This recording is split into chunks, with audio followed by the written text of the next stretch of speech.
Hello and welcome to episode 3 of the Save State Gamer Show, Gilligan's Island. You'll hear in the background an OC remix version of the theme from A Boy and His Blob, which was a game that I really enjoyed as a child, and I love the music. I think there's only like one song that plays throughout the game, but it's excellent.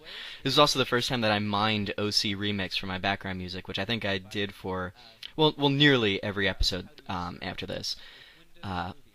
I really like this episode. I'll get into why in a moment.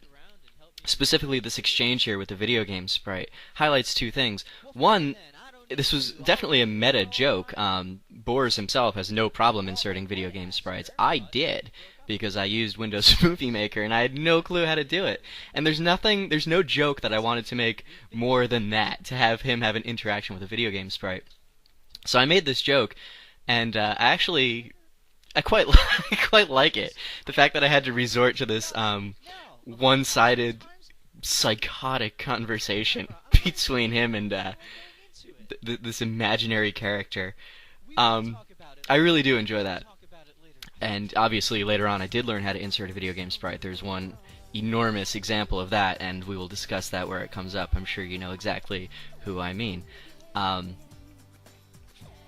What was the other thing I wanted to say about that? Oh yeah, the other thing I wanted to say is that it sort of highlights the joke. A joke is that, Crisbo's the only one who works on this show. He doesn't have a crew. He doesn't, create the footage and deliver it to somebody and they package it up for him. He stitches this entire product together.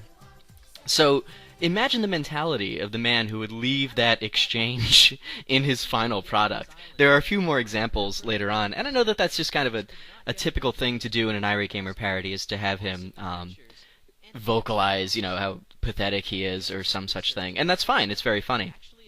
But within the reality of the Save State Gamer, I actually wanted that to be sort of a subliminal runner.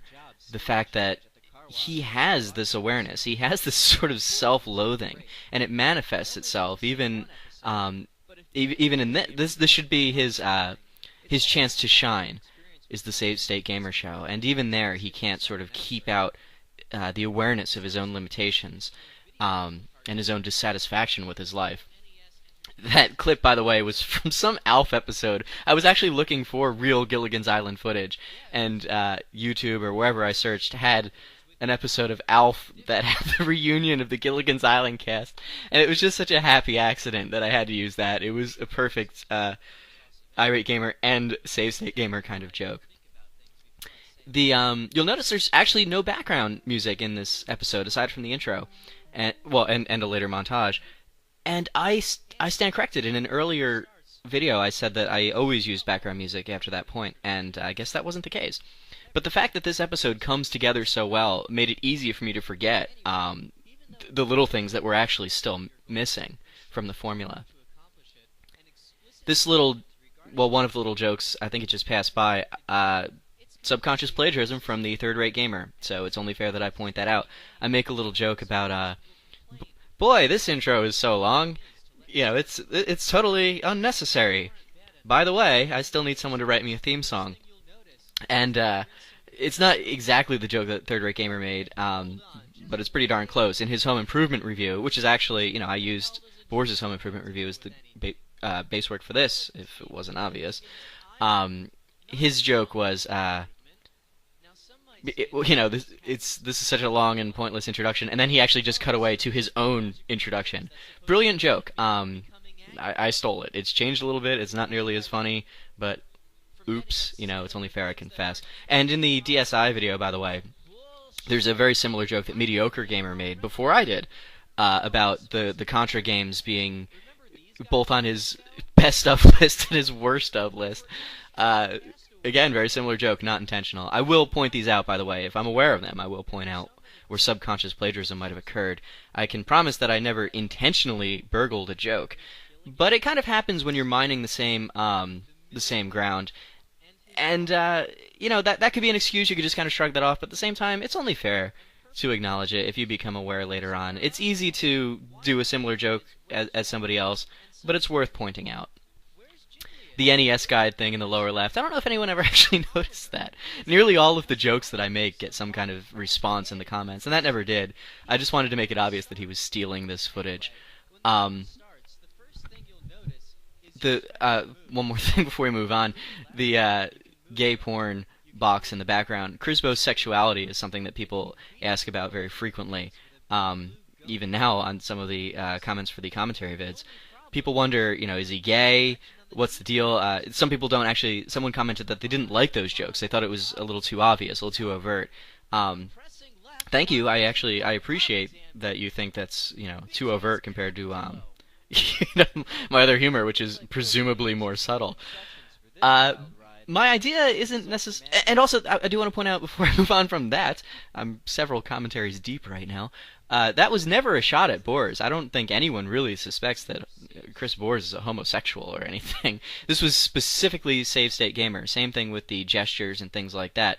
Totally tailored to this character specifically, utterly divorced from the irate gamer. I never wanted to suggest that I had any kind of suspicions about Boers or to spread anything.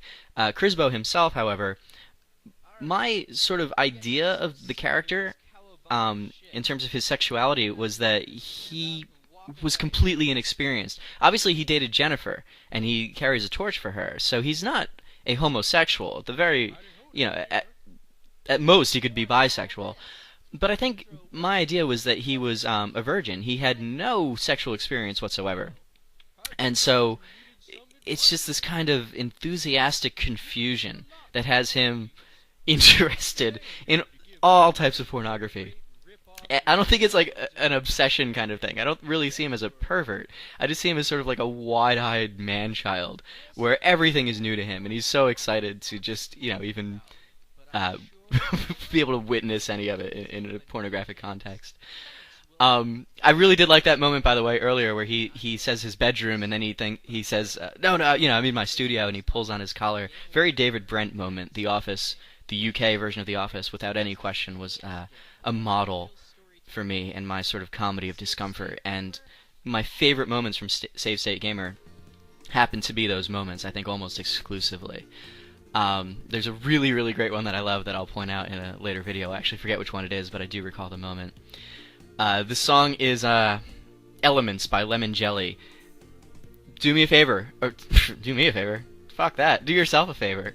Pick up the first two Lemon Jelly albums, by the way. KY and I think Lost Horizons is the second one. Front to back, they are excellent albums.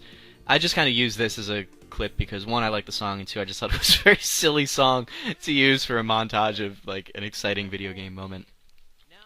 I exclusively chose as my video game. Someone asked me how I chose the video games. I exclusively chose games I actually liked, and this really factors into what you're seeing right now. With the exception of the Split Timelines video, and that's actually one of my very large regrets about that video. We'll get to that later on. But with that exception, I either chose games that I really enjoyed or games that I had a nostalgic remembrance of, I guess, a pleasant memory of. And for Gilligan's Island, a friend of mine, when I was a little kid, he and I rented Gilligan's Island over the weekend, and it was awful. It was a terrible game. But we devoted that weekend to beating the first level, and it was a solid weekend. Remember this card here. I'm going to return to this momentarily. We devoted that weekend to beating the game, and it was an awful game. It was controlled poorly. Everything about it was just terrible. And it consisted of running back and forth and talking to characters and avoiding enemies so you wouldn't die and picking up this item and going back to that guy to give him that item and so on and so forth.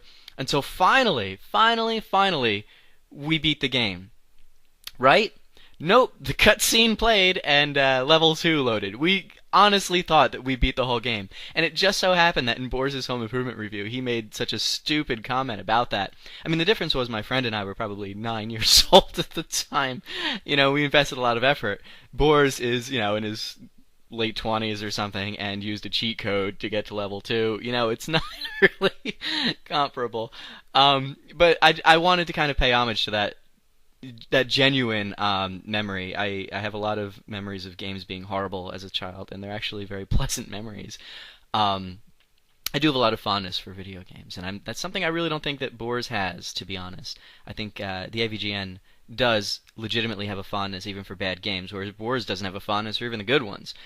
Um, but that title card, and then I guess that's the last thing I have to say about this video, is one, probably my first Game Dude joke. That would be a very fruitful vein to mine later on. And two, sort of the original conception, I guess, of Crisbo is that he neglected to acknowledge the angry video game nerd. He didn't like him, and in the previous video, he made the going down to hell comment about Wizard of Oz Part Two, well, I don't know, whatever that stupid movie is. And later on, which is kind of the Boars thing, is just to pretend he doesn't exist. I found it out very quickly. It was a much more rewarding comic area to explore if Crisbo has more of an Alexander 4488 divine reverence for the AVGN. It turned out to be much funnier and a much more exciting realm of comedy to explore.